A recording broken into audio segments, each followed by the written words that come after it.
Hello everyone, आपका हमारे channel में स्वागत है। और आज हम बात कर रहे हैं वॉलेंटरली शब्द की परिभाषा के बारे में। जैसा आपके स्क्रीन पर दिख भी रहा होगा, भारतीय न्याय संहिता की धारा 2 के सबसेक्शन 33 में इसको परिभाषित किया गया। बहुत ही इंपॉर्टेंट है आपके लिए, खासकर प्री के लिए। आईपीसी में इसको धारा 39 में परिभाषित किया गया था और अब आपके धारा 2 के सबसेक्शन 33 में परिभाषित किया है। क्या कहती है परिभाषा? देखिए स्क्रीन पर वो क्या कह रहा है। A person is said to cause an effect voluntarily when he causes it by means whereby he intended to cause it, or by means which at the time of employing those means he knew or had reason to believe to be likely it to cause it।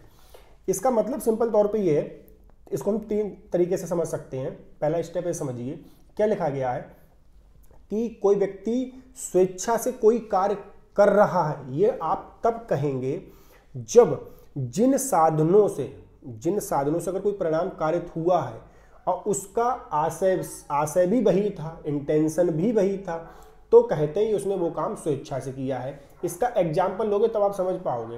या suppose करिए mister A है, pistol लेके जाते हैं, mister B के सामने गए और कोई लड़ाई झगड़ा उनका हो चुका होगा। मिस्टर ए पिस्टल निकाली, गोली मारी, मिस्टर बी खत्म, उनकी डेथ हो गई। तो यहाँ पर मिस्टर ए का इंटेंशन भी यही था कि भाई ऐसा है, मिस्टर बी को आज मारना ही मारना है। तो यहाँ पर ये कहा जाएगा ये काम आपने स्वेच्छा से किया है। स्वेच्छा का मतलब ये होता है किसी दबाव में नहीं किया, आपकी खुद की इच्छा है, वॉलेंटरली आपने ये काम किया है। तो आपकी जो लायबिलिटी है वो उसी के हिसाब से तय की जाएगी, पनिशमेंट भी उसी के हिसाब से तय की जाएगी। इसलिए शब्द का बहुत मायने है।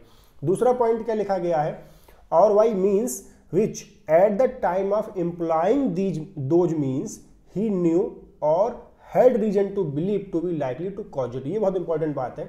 यानी कि ये जो पॉइंट पहले में तो हमारा आशय ही था, मिस्टर ए का आशय था, इंटेंशन था। इंटेंशन तो आपने पहले इंटेंशन पढ़ा भी होगा अपराध के चरण में। इंटेंशन का मतलब ये होता है कि कोई भी व्यक्ति, मस्तिष्क की वो दशा होती है जब वो व्यक्ति ये तय करता है कि कौन सा कार्य किस स्थान पर किस तरीके से करना है। मतलब पूरी प्लानिंग जो उसके मन की दशा होती है, पूरी प्लानिंग जो होती है, उसका मन का इंटेंशन आशय कहलाता है। अब अगली बात ये कही गई है कि जब वो इन साधनों का प्रयोग करे तो वो ये जानता था या उसे विश्वास करने का कारण था। ये 2 पॉइंट है, या तो वो ये जाने या वो विश्वास करने का कारण था कि इससे ये भी परिणाम हो सकता है, भले उसका इंटेंशन यहाँ पर ना हो, फिर भी ये मानेंगे उसने वो कार्य वॉलेंटरली किया हो। अब आप कहोगे कैसे? तो देखो ऐसे, यही एग्जाम्पल मिस्टर ए है, मिस्टर बी है। मिस्टर ए का मिस्टर बी लड़ाई झगड़ा हो ही चुका था, तो बहुत गुस्से में था। तो मिस्टर ए जाता है, पिस्टल निकालता है और गोली चला देता है। भले उसका आशय मिस्टर बी को मारने का नहीं था, पहले वाले एग्जाम्पल में तो आशय था, तो वो तो स्वेच्छा की, सिंपल एज दैट। बट दूसरे वाले जो सिनारियो उसमें उनका ये मतलब नहीं था कि वो मिस्टर बी को मार ही दे, लेकिन उसने गोली चलाई। तो यहाँ पर देखिए क्या है, ये वो जानता था कि मिस्टर बी की गोली अगर लगी तो मर सकता है। संभाव्य परिणाम क्या है, उसका जो इफेक्ट है वो संभाव्य पॉसिबल इफेक्ट क्या है कि मिस्टर बी की मृत्यु हो सकती है, भले उसका इंटेंशन हो ना हो। अब वो ये जानता था कि गोली लगेगी तो मिस्टर बी मारे जाएंगे। तो इस स्थिति में उसने वो कार्य वॉलेंटरली किया है, ऐसा कहा जाएगा। इसीलिए इसका इलिस्ट्रेशन बहुत इंपॉर्टेंट हो जाता है, जो आपको समझना चाहिए और आपसे प्री में पूछा भी जाएगा। किसी भी एग्जाम में समस्या में पूछ सकते हैं, खासकर यूपी एपीओ के एग्जाम में तो पूछ ही सकते हैं आपसे। जो शॉर्ट में समस्या पूछी जाती है उसमें पूछ सकते हैं। तो उसमें क्या लिखा है देखिए, अगर आप देखें, A sets fire by night to an inhabited house in a large town for the purpose of facilitating a robbery and thus causes the death of a person.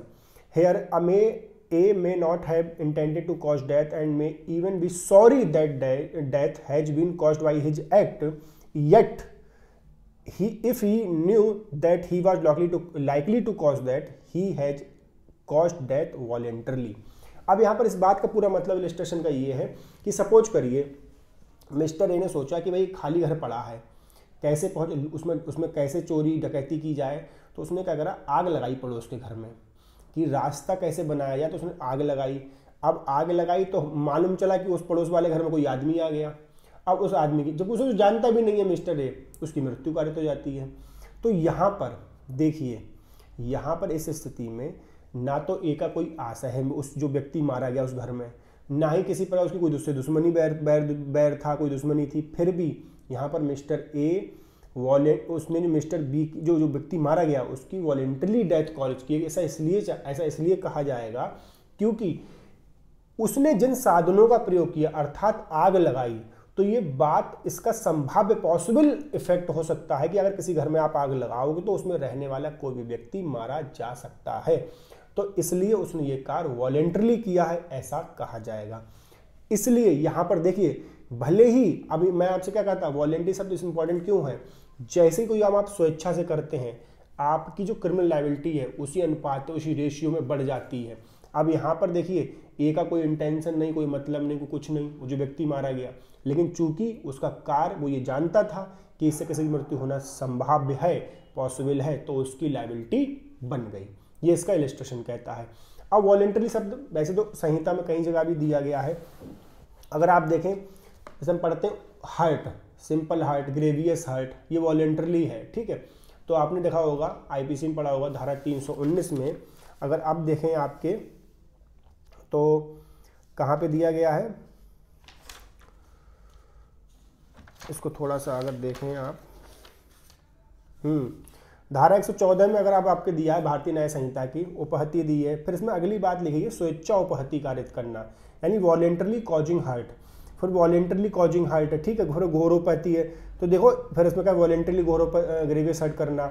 तो यहाँ पर देखिए ये बात है। अब सपोज करिए आप मिस्टर ए और मिस्टर बी दोनों आपस नहीं कह सकते, मैच खेल रहे हैं, आपस में क्रिकेट मैच खेल रहे हैं, लड़ाई हो जाती किसी बात को लेके, लड़ाई हो गई, मिस्टर ए ने स्टंप निकाला और मिस्टर बी के 2-4 मार दिए स्टंप।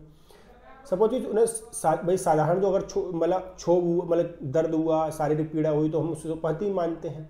अब यहाँ पर मिस्टर ए का क्या है, इंटेंशन है मारने, गुस्से में था, इंटेंशन था मारने का, मारा उसने। लेकिन अब सपोज करिए मिस्टर ए उसके एक स्टंप मारते हैं, बहुत तेज मारते हैं, उसकी हड्डी टूट जाती है।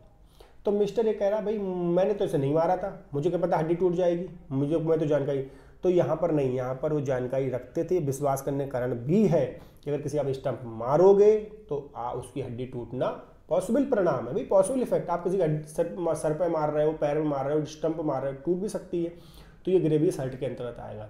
इसीलिए ये वॉलेंटरली शब्द का एप्लीकेशन है भारतीय न्याय संहिता की अन्य धाराओं पे। तो आई होप आपको वीडियो समझ में आई है। अगर वीडियो समझ में आ रही है तो प्लीज़ चैनल सब्सक्राइब करें, और अगर आप सब्सक्राइब करते हैं तो थोड़ा मोटिवेशन मिलता है वीडियो बनाने का।